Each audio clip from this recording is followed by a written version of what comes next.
하나님 말씀 베드로전서 1장 13절에서 17절 말씀입니다. 다 함께 합독하시겠습니다. 그러므로 너희 마음의 허리를 동이고 근신하여 예수 그리스도께서 나타나실 때에 너희에게 가져다 주실 은혜를 온전히 바랄지어다. 너희가 순종하는 자식처럼 전에 알지 못하던 때에 따르던 너희 사역을 본받지 말고 오직 너희를 부르신 거룩한 이처럼 너희도 모든 행실에 거룩한 자가 되라. 기록되었을 때 내가 거룩하니 너희도 거룩할지어다 하셨느니라. 외모로 보시지 않고 각 사람의 행위대로 심판하시는 이를 너희가 아버지라 부른즉 너희가 나그네로 있을 때를 두려움으로 지내라. 아멘. 모든 현대인들이 피하기 어려운 세 가지 고통이 있다고 합니다. 과거에 대한 후회, 미래에 대한 염려, 또 현재에 대한 비교라고 합니다. 지나온 과거를 이렇게 했어야 하는데 뭐뭐 할 걸 하면서 후회하면서 현재의 삶을 낭비한다는 것입니다. 또한 주위를 돌아보면서 나는 지금 한 게 뭔가, 나는 왜 이것밖에 되지 않나 라고 생각하면서 비교하는 고통을 느끼고, 또한 하루하루 사는 것이 너무나 힘들기에 내 미래는 앞으로 어떻게 되나, 내일은 또 어떻게 살아야 하나 라고 하는 염려가 현재의 삶을 어렵게 한다는 것입니다. 오늘 현재를 사는 것이 너무나 힘들고 어려우면 미래에 대한 희망이 점점 사라집니다. 삶에 대한 의지가 약해지게 되지요. 오늘 본문은 박해로 인하여 고난받고 있는 초대교회 성도들, 특히 그리스도인들이 절망하여 미래에 대한 절망으로 인하여 점점 배교하게 되어지고 믿음의 자리를 떠나고 있는 상황 가운데 예수님의 제자인 베드로는 그리스도인들에게 시대를 분별할 수 있도록 권면하고 있습니다. 지금이 어떤 시대인지를 분별할 수 있는 안목을 가지며 살아갈 수 있도록 이야기합니다. 너희는 이 시대를 본받지 말고 라고 했던 로마서 10장 말씀처럼 지금 이 시대의 삶의 모습을 잘 분별해야만 하나님의 선하시고 기뻐하시고 온전한 뜻대로 살 수 있기 때문입니다. 여러분, 오늘 이 시대는 어떤 시대입니까? 오늘 이 시대를 대변하는 내용이 디모데후서 3장에 나오는데요. 자기를 사랑하며 돈을 사랑하며 원통함을 풀지 아니하며 쾌락 사랑하기를 하나님 사랑하기보다 더하는 시대. 그 시대를 오늘 저와 여러분이 살고 있습니다.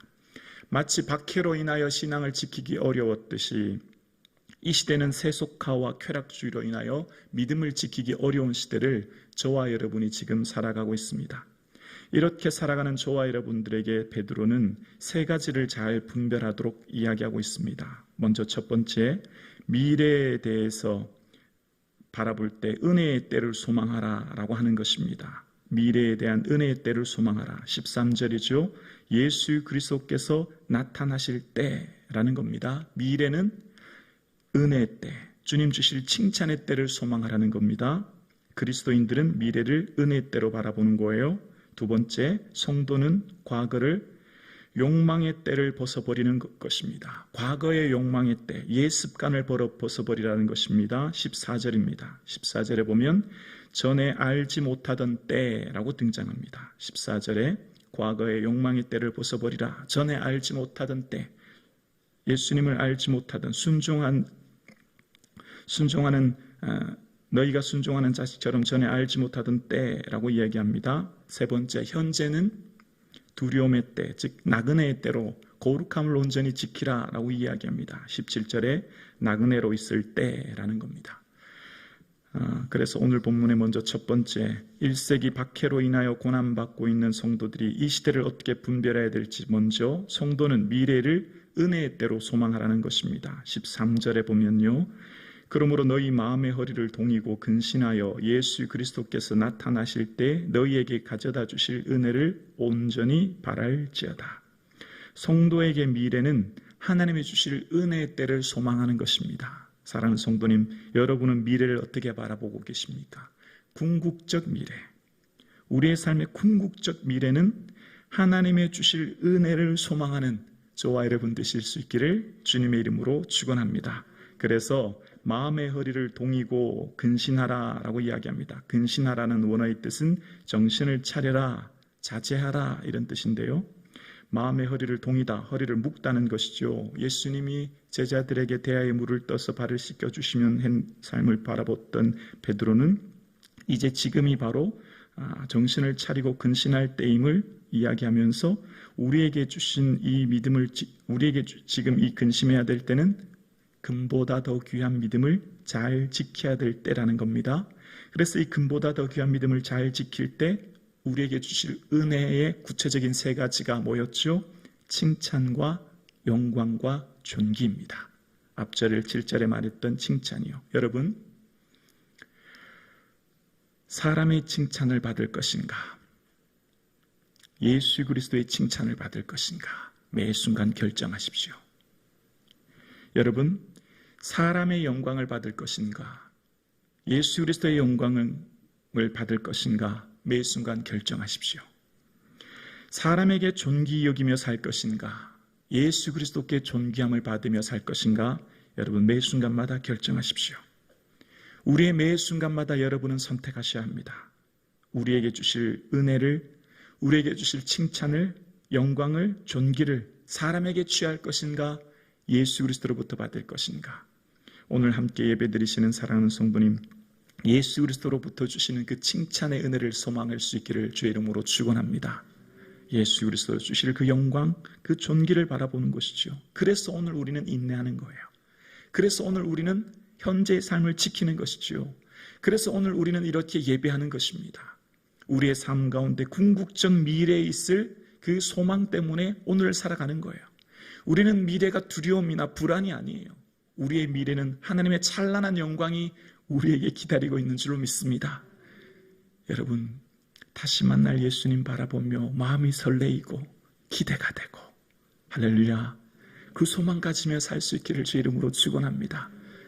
오늘 눈 감을 때 오늘 밤 예수님이 오셨으면 좋겠다. 곧 예수님 와주세요. 고백하는 믿음. 그래서 하루하루를 다시 오실 예수님을 예비하며 준비하는 믿음의 삶이 저와 여러분의 삶 되기를 주의 이름으로 축원합니다. 성도의 과거는 어떻게 바라볼 것인가? 과거의 욕망의 습관의 때를 벗어버리는 때입니다. 과거는 욕망의 때를 벗어버리는 때입니다. 14절에 보면 너희가 순종하는 자식처럼 전에 알지 못하던 때에 따르던 너희 사욕을 본받지 말고, 여기 사욕이라고 말하는 원어의 뜻은 욕심, 욕망이라고 이야기합니다. 예수님을 모르던 때에 자신의 욕망을 쫓아 살던 때를 벗어버리라는 것입니다. 많은 사람들은 자신의 욕망을 이루는 것을 행복이라고 이야기합니다. 예수 믿지 않은 많은 사람들은 자신의 자랑이 곧 욕망을 이루는 것을 자랑합니다. 욕망이 현실이 되는 것을 꿈꿉니다. 욕망을 이루는 것을 최고의 삶이라 생각합니다. 내 본성대로 살아가는 것, 그것을 이루는 것을 꿈꾸며 즐거워하며 살아갑니다. 그런데 이 세상에 있는 모든 욕망은 결국 썩고 더럽고 낡아질 것입니다. 이 땅의 모든 것들은 다 낡아지죠. 그래서 우리가 진정 꿈꾸고 바라봐야 될 진정한 은혜는 썩지 않고 쇠하지 않고 낡지 않고 더럽지 않은 하나님의 영광을 바라보는 그 유업을 잇는 우리의 삶인 것이죠. 이 세상을 살아가는 수많은 사람들, 믿음 없는 사람들은 자신의 욕망에 어쩌면 노예가 되어 살아가는 이 시대에 너희들은 분별하라는 것입니다. 과거 전에 예수님을 알지 못하던 때 욕망을 따르던 그 습관 더 이상 쫓지 말라는 것이지요. 그런 삶으로 인생을 낭비하지 말라는 것입니다. 오늘 함께 예배드리시는 사랑하는 성도님, 썩지 않고 더럽지 않고 쇠하지 않은 그 하나님 나라의 영광을 바라보시는 저와 여러분 되기를 주님의 이름으로 축원합니다. 세 번째, 성도는 현재의 삶을 두려움의 때로 나그네로 기억하며 거룩함을 온전히 지키며 살라라고 이야기합니다. 15절에서 17절입니다. 오직 너희를 부르신 거룩한 이처럼 너희도 모든 행실에 거룩한 자가 되라. 기록하였을 때 내가 거룩하니 너희도 거룩할지어다 하셨느니라. 17절 함께요. 외모로 보시지 않고 각 사람의 행위대로 심판하시는 이를 너희가 아버지라 부른즉 너희가 나그네로 있을 때를 두려움으로 지내라. 아멘. 하나님은 사람의 외모로 평가하지 않으십니다. 그 사람의 소유, 그 사람의 지식, 그 사람의 삶의 길이로 평가하지 않으십니다. 하나님은 외모가 아닌 그 사람의 삶으로 평가하십니다. 하나님이 보시는 것은 그 사람의 삶의 내용인 것입니다. 인생이라고 하는 그릇에 어떠한 삶의 내용을 채웠느냐, 그 삶의 내용으로 오늘 나는 하나님께 평가되는 것입니다. 하나님께서 평가하시는 최고의 가치가 거룩입니다. 아멘이십니까? 왜 그럴까요? 하나님께서 거룩하시기 때문에, 하나님의 속성이 거룩하기 때문에 자녀는 부모를 닮지요. 부모는 자녀와 늘 함께하고 싶지요. 늘 동고동락하고 싶지요. 그런데 하나님과 동행할 수 없는 사람이 거룩하지 않은 사람입니다.